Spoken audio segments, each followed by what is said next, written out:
누가는 마태나 앞에서 살펴본 마태나 요한과는 다른 위치에 있는 사람이에요. 누가는 12사도가 아니었어요. 뿐만 아니라 누가는 수리아 안디옥 이방인이었습니다. 이방인 의사였다라고 골로새서에 기록되어 있습니다. 지난주에 마태복음을 유대인을 위한 복음이라고 말씀드렸습니다. 누가복음은 이방인을 위한 복음입니다. 누가복음은 한 번도 예수님에 대해서 들어보지 못한 사람을 위해서 기록된 책임을 우리는 알 수 있는 것이죠. 누가복음을 어떻게 기록했는지, 예수님을 모르는 사람들 위해서 어떻게 자세히 기록했는지 세 가지로 함께 살펴보기 원합니다. 첫 번째로 누가복음은 마리아는 물론 이방인까지, 즉 복음을 처음 듣는 사람들에게까지 성령의 잉태하심을 이해시키기 위한 하나님의 놀라운 준비하심을 기록하고 있습니다. 제일 처음 1장 5절에 이제 말씀을 시작하는데 엘리사벳과 사가랴를 먼저 소개하고 있는 거예요. 왜 엘리사벳과 사가랴의 사건을 먼저 기록했습니까? 왜 하나님은 엘리사벳을 기적적으로 임신하게 하셨습니까? 마리아가 성령으로 잉태될 아기를 갖게 될 마리아를 이해시키기 위해 하나님이 준비하신 거예요. 여러분, 이 말씀이 얼마나 기가 막힙니까? 예수님 모르는 사람들에게 성령의 잉태됨을 이해시키기 위해, 하나님의 말씀하시면 그대로 되는 것을 보여주기 위해 엘리사벳을 먼저 수태되게 하셔서 말씀대로 되게 하시며 마리아도 말씀대로 수태되게 하신 것을 보여주고 있는 거예요. 누가복음 1장에는 처녀라는 단어가 강조되어 있어요. 하나님의 계획은 인간의 이성을 뛰어넘는 기적임을 말씀하고 있습니다. 다윗의 자손 요셉이라 하는 사람과 약속한 처녀에게 이르니 그 처녀의 이름은 마리아라. 처녀가 그 말을 듣고 놀랐다. 27절에도 약속한 처녀다. 그리고 그 처녀의 이름이 마리아다. 남자의 씨가 아닌 처녀의 몸에서도 성령으로 잉태케 하신 전지전능하신 하나님을 강조하기 위해 섬세한 누가가 처녀라는 단어를 반복하여 강조하고 있는 거예요. 누가복음의 중요한 두 번째 신학의 핵심은 전지전능하신 하나님을 바라보라. 누가복음은 기쁜 소식, 복음이란 단어를 강조하고 기록하고 있습니다. 이 세상에서 가장 기쁜 소식은 나를 구원하기 위해 예수님이 오셨다라는 소식입니다. 이 소식을 누가 전했을까요? 천사가 대답하여 이르되 나는 하나님 앞에 서 있는 가브리엘이라. 이 좋은 소식을 전하여 내가 말하라고 보내심을 받았노라. 유앙겔리온, 이 그리스어는 무슨 뜻이냐? 여러분 잘 보세요. 유앙겔리온, 유는 굿이란 뜻이에요. 좋은이란 뜻이에요. 앙겔리온의 앙겔리온은 앙겔로스라는 천사란 뜻이에요. 자, 가브리엘 천사로부터 온 좋은 소식, 누구에 대한 소식입니까?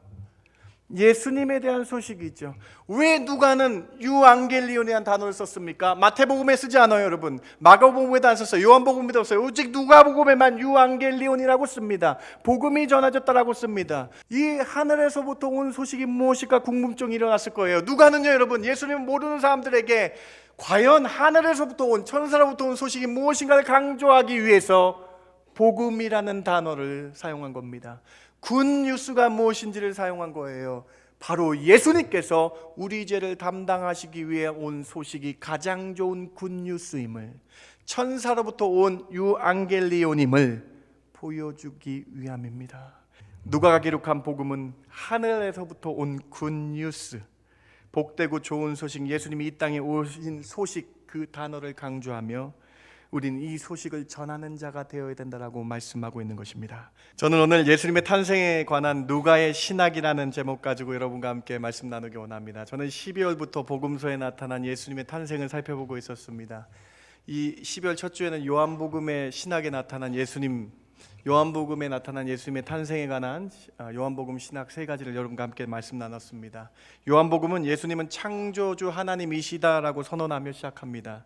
그리고 말씀이신 예수님께서 성육신 하셨음을 강조하고 있습니다. 이러한 예수님을 믿는 자는 하나님의 자녀가 된다라고 요한복음 말씀을 통해서 여러분과 함께 살펴보았습니다. 지난주에는 마태복음 말씀을 통해서 은혜를 받았습니다. 마태복음에서는 구약에서부터 예언된 메시아가 예수 그리스도이시다라고 강조되어 있습니다. 또한 마태복음의 큰 특징은 예수께서 성령으로 잉태되셨다라고 강조되어 있습니다. 그리고 예수님만이 우리의 죄를 구원하실 구세주임이 강조되어 있다라고 살펴보았습니다. 오늘은 누가복음의 말씀을 살펴볼 것입니다. 예수님의 탄생에 관한 누가복음의 관점을 함께 나눠볼 것입니다. 여러분, 누가가 누구입니까? 누가는 마태나 앞에서 살펴본 마태나 요한과는 다른 위치에 있는 사람이에요. 왜 그러냐면 누가는 마태나 요한과 달리 예수님의 12 제자가 아니기 때문입니다. 그러면 누가가 누구입니까, 여러분? 누가는 바울 사도와 동역했던 동역자로 기록되어 있습니다. 바울과 함께 선교 사명을 감당한 신실한 사역자로 사도행전과 바울 서신에 나타납니다. 누가는 12 사도가 아니었어요. 뿐만 아니라 누가는 수리아 안디옥 이방인이었습니다. 이방인 의사였다라고 골로새서에 기록되어 있습니다. 누가가 기록한 이 이방인 누가가 기록했는 성경을 기록했는데 복음서 중에 가장 긴 분량의 누가복음을 기록하는 하나님의 은혜가 있었고, 역사서 중에 사도행전이라는 가장 긴 글을 기록한 은혜가 있었습니다. 이방인이었고 이성으로 발달된 누가가 이렇게 긴 복음서를 우리에게 전달해주고 있는 것입니다. 특별히 누가는 이성적으로 참 뛰어난 사람이었습니다. 그래서 초대교회의 제롬이라는 사람은 누가복음을 보고 이렇게 뛰어난 코인의 그릭, 이렇게 코인의 헬라어를 처음 봤다라고 칭송할 정도였습니다. 누가는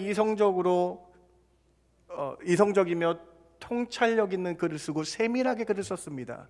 의사라는 직업 때문에 누가복음과 사도행전에 약, 치료, 질병에 관한 이름이 300회 이상 등장할 정도로 아주 자세하게 미루어 살펴 글을 쓴 사람이 누가입니다.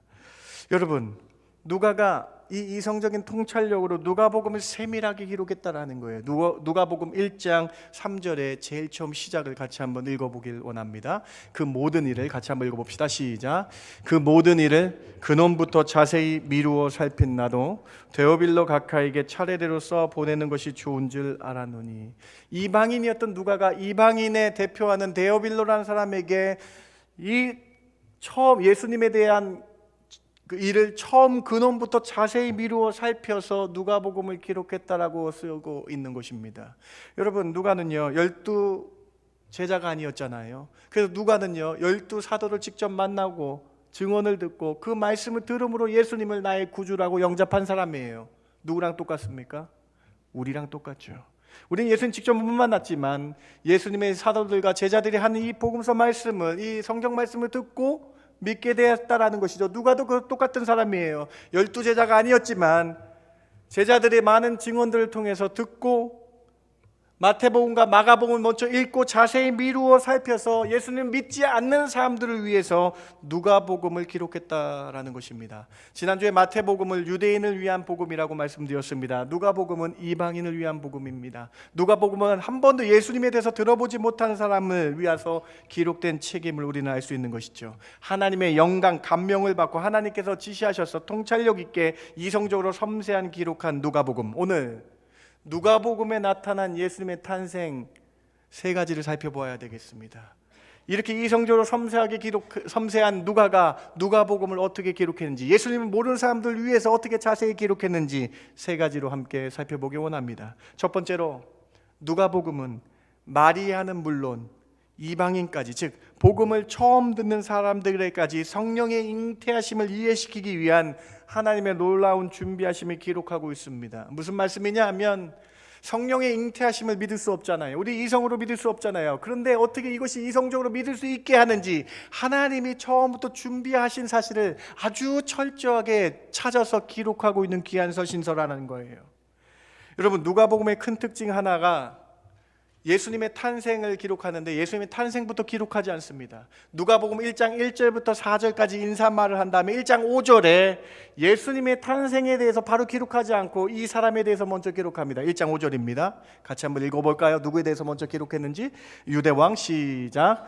유대왕 헤롯 때에 아비야의 반열에 제사장 한 사람이 있었으니 그 이름은 사가랴요, 그의 아내는 아론의 자손이니 이름은 엘리사벳이라. 예수님에 대해서 말씀을 해야 되는데, 복음서인데 예수님에 대해서 말씀을 해야 되는데 예수님과 관련된 마리아의 아버지 어머니를 기록한 것이 아니에요. 요셉의 아버지 어머니를 기록한 것이 아닙니다. 사가랴라는 제사장을 기록했고 그의 아내 엘리사벳을 기록한 거예요. 마태복음 1장 1절은 처음부터 아브라함과 다윗의 자손 예수 그리스도라고, 메시아라고 밝힌 것과 완전 대조적으로 제일 처음 1장 5절에 이제 말씀을 시작하는데 엘리사벳과 사가랴를 먼저 소개하고 있는 거예요. 도대체 사가랴와 엘리사벳은 누구입니까? 이성적이며 통찰력 있는 누가는 왜 사가랴와 엘리사벳 사건을 먼저 기록하고 있는 것일까요? 사가랴와 엘리사벳은 세례 요한의 부모님입니다. 세례 요한의 아버지와 어머니예요. 사가랴는 하나님을 잘 섬기는 제사장이었습니다. 많은 종교인들이 타락한 그 시기에 성경은 이렇게 기록되어 있어요. 사가랴가 하나님 보시기에 의인이었다라고 기록되어 있습니다. 의인이었던 사가랴, 그 사가랴에게도 내면의 문제가 있었습니다. 그것은 바로 나이가 추정하건대 70이 넘었는데 자녀가 없었다라는 거예요. 사가랴와 엘리사벳에게 고민이 있었는데 자녀가 없었던 고민이 있고 계속해서 기도했다라는 거예요. 그 두 사람이 나이가 많아서 아기가 없었습니다. 사가랴가 제사장으로 복무한 그때에 하나님이 오셔서 천사를 보내셔서 사가랴에게 이렇게 말씀합니다. 1장 13절, 누가복음 1장 13절입니다. 천사가 그에게 이르되 사가랴여 무서워하지 말라. 너의 간구함이 들린지라 내 아내 엘리사벳이 내게 아들을 낳아주리니 그 이름을 요한이라, 세례 요한이라 하라. 가브리엘 천사가 와서 기쁜 소식을 전했습니다. 아들을 주실 것이라고, 하나님께서 아들을 주실 것이라고 말씀하죠. 사가랴는요, 이성의 한계가 있었던 사람이에요. 이 주님의 말씀을 믿지 못했습니다. 사가랴는요, 여러분, 내 나이가 늙고 엘리사벳도 늙었는데 어떻게 일이 가능할까 의심했습니다. 그래서 하나님께서 이렇게 말씀합니다. 1장 20절 한번 보세요. 같이 한번 읽어봅시다. 보라, 시작. 보라, 이 일이 된 날까지 내가 말 못하는 자가 되어 능히 말을 못하리니 이는 내가 내 말을 믿지 아니함이거니와 때가 이르면 내 말씀이 이루어지리라 하더라. 여러분, 사가랴가 믿지 못했다는 거예요. 이성의 한계를 깨지 못했다는 거예요. 나는 나이가 많아서 아기를 못 가져.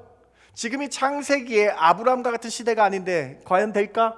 내 아내는 사라와 같이 믿음이 없는데, 엘리사벳 믿음이 없고 나이가 많은데 될까? 이렇게 의심했던, 이렇게 믿음이 없었던 그 사가랴에게 믿음이 없었기 때문에 하나님이 말을 못하게 봉하셨다라는 거예요. 그리고 때가 되면 하나님의 말씀은 분명히 이루어진 것을 네 눈으로 목도할 것이라고 말씀을 하고 있는 것이죠.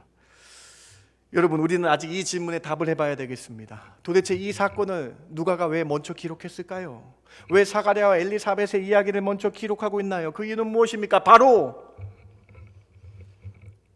성령으로 잉태될, 아기를 갖게 될 마리아를 이해시키기 위해 하나님이 준비하신 거예요. 여러분, 성경을, 누가복음을 깊게 보셔야기 바랍니다. 너무 기가 막힌 부분이 적혀 있어요. 마리아도 이성이 있는 사람이잖아요. 마리아도 생각에 한계가 있는 사람이지 않습니까? 남자를 전혀 알지 못했던 마리아가 성령으로 아기를 갖게 될 일, 이성으로는 도저히 이해할 수 없는 일, 하나님의 능력으로 가능하다는 것을 미리 준비시켜서 엘리사벳, 친척이에요. 친척 엘리사벳이 기적으로 하나님의 아기를 갖게 된 것을 눈으로 보고 마리아가 자신에게도 성령으로 잉태될 것을 믿게 하기 위해, 믿음을 확장시키기 위해 미리 준비하심을 기록하셨다라는 거예요. 여러분, 이제 1장 29절 답이 풀리기 시작합니다. 1장 29절 34절을 보시기 바랍니다. 마리아 처녀가 그 말을 듣고 놀라 이런 인사가 어찌함이냐 생각합니다. 마리아가 천사에게 말해, 나는 남자를 알지 못하니 어찌 일이 되겠습니까?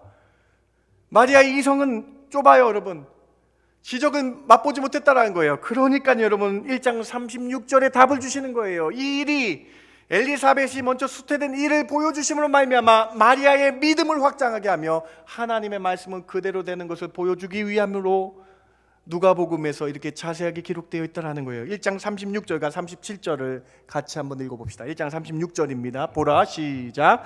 보라, 내 친족 엘리사벳도 늙어서 아들을 배우느니라.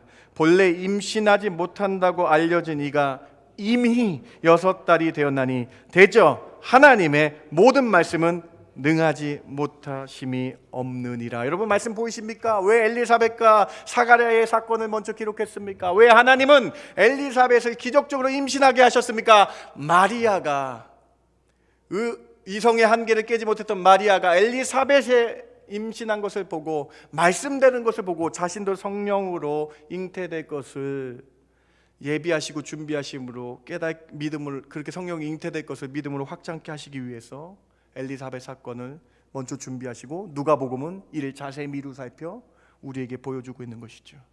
마리아가 두려웠을 거예요. 남자를 전혀 모르는 이 처녀가 아기를 갖는데 얼마나 두려웠겠습니까? 그때 하나님은 미리 친절하게 준비하셔서 엘리사벳, 친척, 커즌이라고 번역됩니다. 친척 엘리사벳의 사건을 통해 말씀대로 되는 것을 보여주시기 위함이다. 여러분, 이 말씀이 끝난 다음에 여러분 기가 막힌 말씀이 적혀있어요. 1장 39절 보세요. 이때에 써 있어요. 엘리사벳을 보고 와. 엘리사벳을 봐. 말씀이 그대로 이루어진 걸 보고 그때에, 그 말씀이 끝난 그때에 마리아가 빨리 일어나서 산골로 가서 유대의 한 동네에 이르러 사가랴의 집에 들어가 엘리사벳을 찾아가더라. 여러분, 사랑하는 성도 여러분, 보이십니까? 하나님은 이렇게 마리아의 믿음을 확장시키기 위해서 엘리사벳에게 먼저 기적을 베푸십니다. 하나님은 이렇게 하나하나 우리의 믿음을 확장하기 위해서 하나하나 준비해 주시는 하나님임을 믿으시기 바랍니다. 여러분, 이 말씀이 얼마나 기가 막힙니까? 예수님 모르는 사람들에게 성령의 잉태됨을 이해시키기 위해, 하나님의 말씀하시면 그대로 되는 것을 보여주기 위해 엘리사벳을 먼저 수태되게 하여서 말씀대로 되게 하시며 마리아도 말씀대로 수태되게 하신 것을 보여주고 있는 거예요.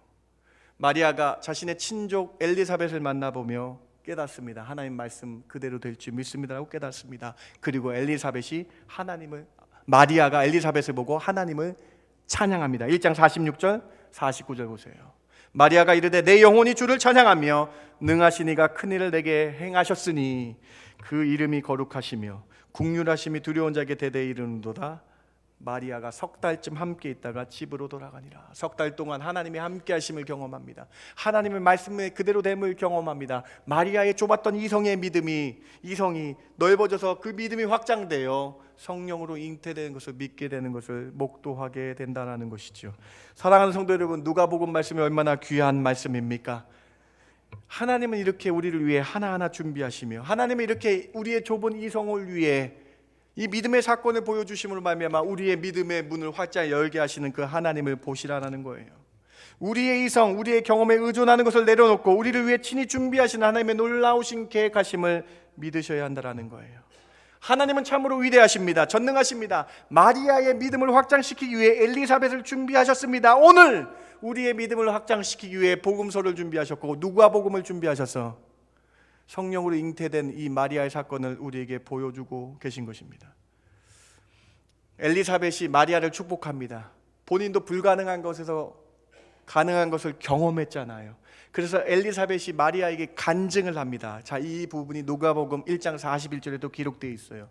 1장 41절에 엘리사벳이 하나님께서 자신에게 임한 기적을 간증으로 노래합니다. 엘리사벳이 마리아가 무난함을 들으며 아이가 복중에서 뛰노는지라 엘리사벳이 성령의 충만함을 받아 큰 소리로 불러 이르되 여자 중에 내가 복이 있으며 내 태중의 아이도 복이 있도다. 주께서 하신 말씀이 반드시 이루어지라고 믿은 그 여자에게 복이 있도다. 사랑하는 성도 여러분, 1장의 엘리사벳의 간증, 마리아의 찬양, 마리아의 믿음이 확장되는 것이 보여지십니까? 오늘 누가복음 말씀 들으시고 우리의 믿음도 확장되길 바랍니다. 성경은 이처럼 간증으로 가득 차 있습니다. 엘리사벳의 간증으로 마리아가 성령으로 잉태될 것을 말씀을 믿습니다. 엘리사벳의 간증으로 마리아의 믿음이 확장됩니다. 12사도와 예수님을 목격한 많은 사람들의 간증이 성경책에 기록되어 있습니다. 간증을 영어로 테스티모니라고 합니다. 라틴어에서 왔는데 테스티는 증인이란 뜻입니다. 모니는 진술하다는 뜻이에요. 그래서 테스티모니는 증언하다, 진술하다는 것입니다.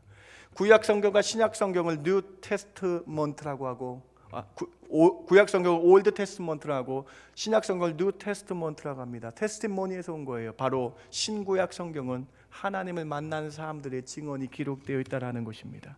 사랑하는 성도 여러분, 오늘 누가복음은 이 복음의 말씀을 통해, 증인들의 말씀을 통해 믿음이 확장되라고 말씀하는 거예요. 여러분, 오늘 이 말씀 들으시고 마리아의 믿음이 확장됐던 것처럼 예수님 온전히 믿음으로 받아들이셔서 믿음의 확장이 있길 주님의 이름으로 부탁드립니다.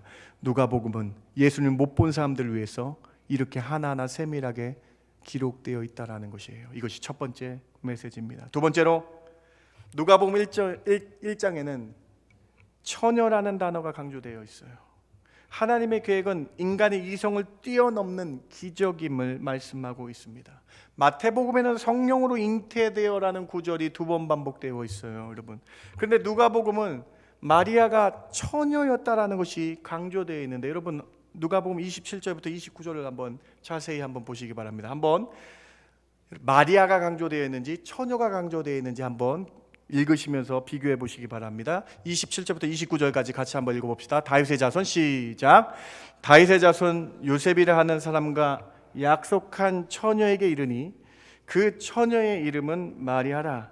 그에게 들어가 이르되 은혜를 받은 자여 평안할지어다.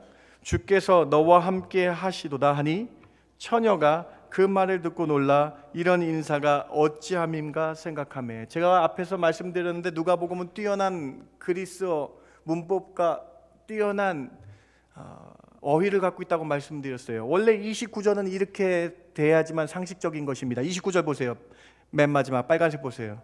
원래는 이렇게 기록되어져야 돼요. 어떻게 기록되어야 되나? 마리아가 그 말을 듣고 놀라. 이게 자연스러운 것입니다. 그렇죠? 근데 여러분 29절에 뭐라고 되어 있습니까? 처녀가 그 말을 듣고 놀랐다. 27절에도 약속한 처녀다. 그리고 그 처녀의 이름이 마리아다. 여러분, 하나님의 전능하심이 보이십니까? 하나님의 전지전능하심이 보이십니까? 처녀라는 인체적 상태까지, 처녀라는 인체의 상태를 하나님은 전지전능하시로 바꾸셔서 임신하게 하시는 하나님의 전능성이 강조되어 있다는 거예요. 사랑하는 성도 여러분, 그렇습니다. 하나님은 전능하신 하나님인 줄 믿으시기 바랍니다. 하나님은 능치 못하시는 하나님인 줄 믿으시기 바랍니다. 남자의 씨가 아닌 처녀의 몸에서도 성령으로 잉태케 하신 전지전능하신 하나님을 강조하기 위해 섬세한 누가가 처녀라는 단어를 반복하여 강조하고 있는 거예요. 누가복음의 중요한 두 번째 신학의 핵심은 전지전능하신 하나님을 바라보라. 못하시는 것이 없다. 능치 못하는 것이 없다. 처녀의 몸으로도 잉태케 하실 분은 하나님이다라는 것을 우리에게 말씀해 주시고 있는 것입니다. 사랑하는 성도 여러분, 1장 35절을 잘 보시기 바랍니다. 1장 35절을 잘 보시고 한번 같이 한번 이것도 읽어봐야 될 것 같아요. 같이 한번 봉독해 봅시다. 천사가 대답하여 시작. 천사가 대답하여 이르되 성령이 내게 임하시고 지극히 높으신 이의 능력이 너를 덮으시리니 이러므로 나실 바 거룩한 이는 하나님의 아들이라 일컬어지라. 이거 왜 집중해야 되느냐? 여러분, 마리아가 의인이어서 마리아에게 예수님이 나신 게 아니라는 거예요. 마리아가 죄가 없는 사람이기 때문에 예수님이 낳게 하신 것이 아니라는 것입니다. 캐톨릭에서 마리아를 원죄가 없는 하나님과 인간 사이의 중개자로 숭상하고 숭모합니다. 그런데 이 구절은 성경에 어떤 구절도 없어요. 여러분, 오늘 말씀 보세요.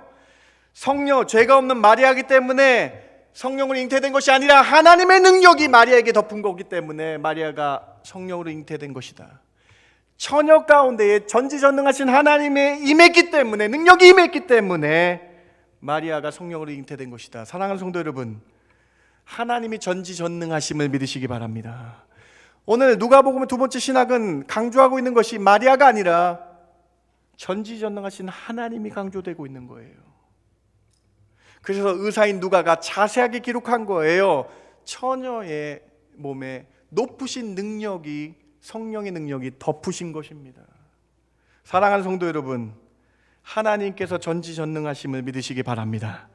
사람으로 된 것이 아닙니다. 하나님께서 하신 거예요. 불가능이 없으신 하나님의 능력이 나타나는 것임을, 그 전지전능하심을 강조하고 있는 것이 누가복음 신학임을 두 번째로 여러분 보셔야 된다는 것입니다.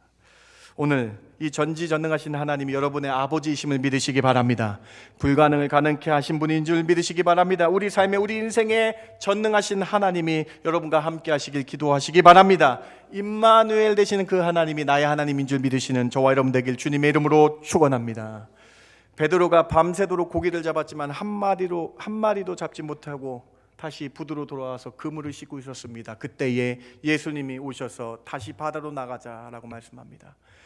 베드로가 대꾸하고 싶었어요. 밤새도록 그물을 내렸는데 한 마리도 못 잡았습니다라고 말하고 싶었으나 주님이 말씀하셨기 때문에 말씀에 순종하여 깊은 데로 가서 그물을 내렸습니다. 주의 말씀 의지하여 그물을 던지니 그물이 찢기도록 물고기가 올라왔습니다. 그때에 베드로의 이성과 교만의 자아가 깨졌습니다. 그리고 주님 앞에 엎드려서 주님을 감당할 수 없습니다. 주님, 나는 죄인입니다 라고 고백합니다. 전능하신 주님 앞에 굴복했다라는 거예요. 전능하신 주님이 나의 구주라고 고백하고 있는 베드로의 모습을 보시라는 거예요. 사랑하는 성도 여러분, 전지전능하신 주님이 여러분의 주님이신 줄 알고 무릎 꿇고 주님만 경배하시기 바랍니다. 전지전능하신 하나님이 여러분의 아버지인 줄 믿고 주님만 높이시는 저와 여러분 되길 바랍니다. 베드로가 전능하신 주님을 만나고 한 행동입니다. 누가복음 5장 11절 같이 한번 읽어봅니다. 그들이 베드로를 육지에 대고 모든 것을 버려두고 예수를 따르니라. 우선순위를 주님으로 뒀다라는 거예요. 모든 삶의 우선순위이 예수님입니다라고 고백한 것입니다. 전지전능하신 하나님이 여러분의 아버지라면 최우선 순위를 주께 두시는 저와 여러분 되길 주님의 이름으로 축원합니다. 누가복음에서 전능하신 주님을 강조하고 있는 것처럼 우리는 그 전능하신 주님께 최우선으로 두며 예배하며 경배하는 자가 되는 이 12월 한 달 되시는 저와 여러분 되길 주님의 이름으로 축원합니다. 세 번째로 누가복음은 기쁜 소식, 복음이란 단어를 강조하고 기록하고 있습니다.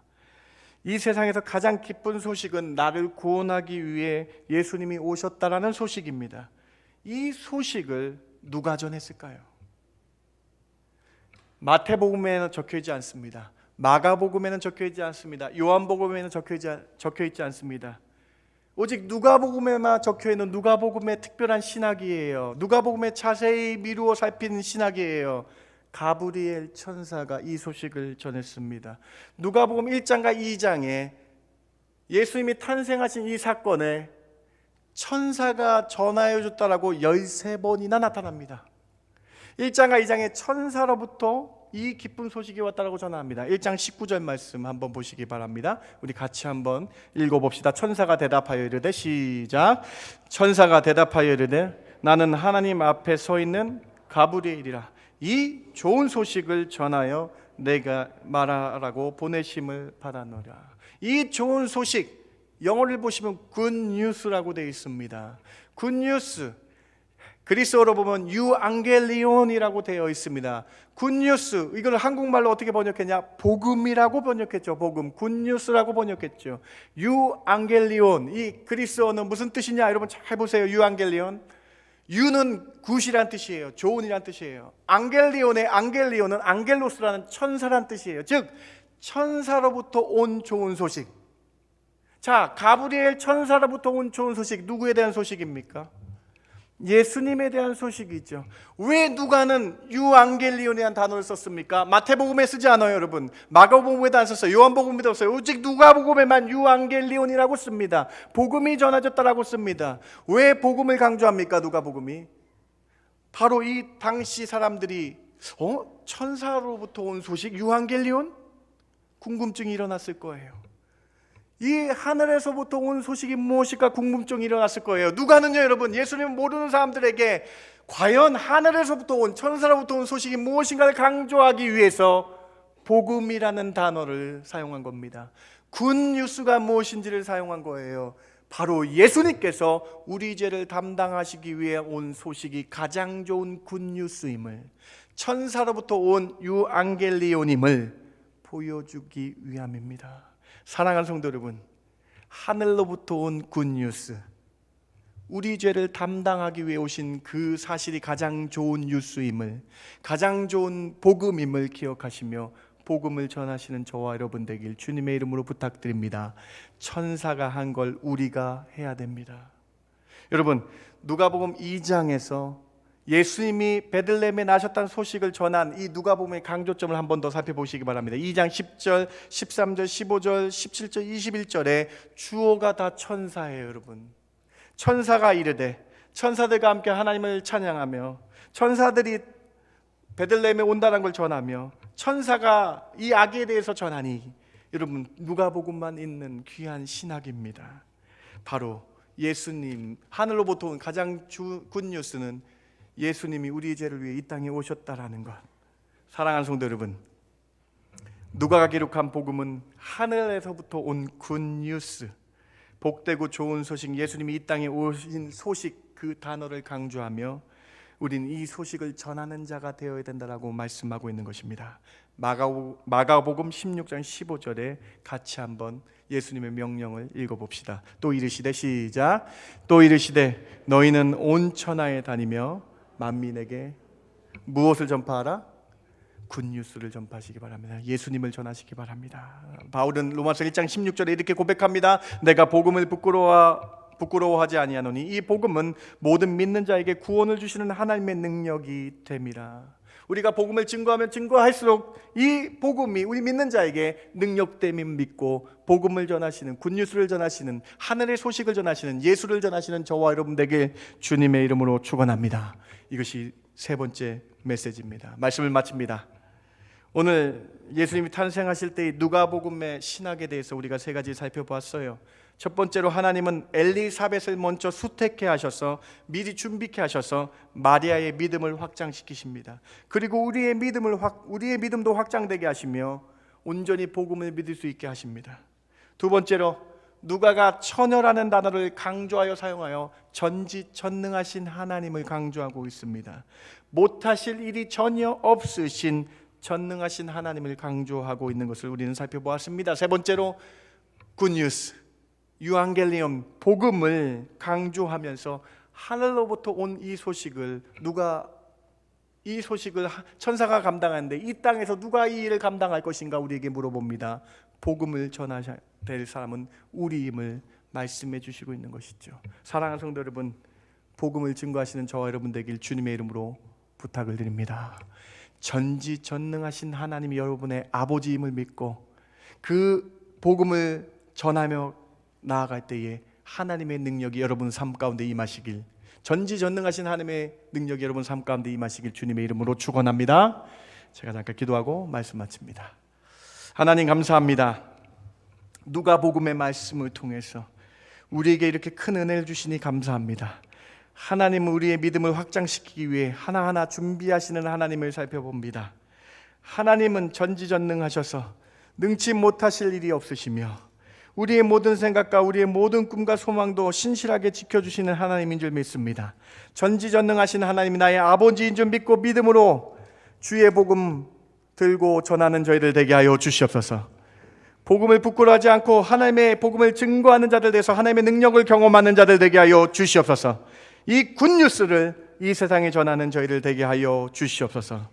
그렇게 우리를 인도하여 주실 줄 믿고 감사드리며 예수님의 이름으로 기도드렸습나이다. 아멘.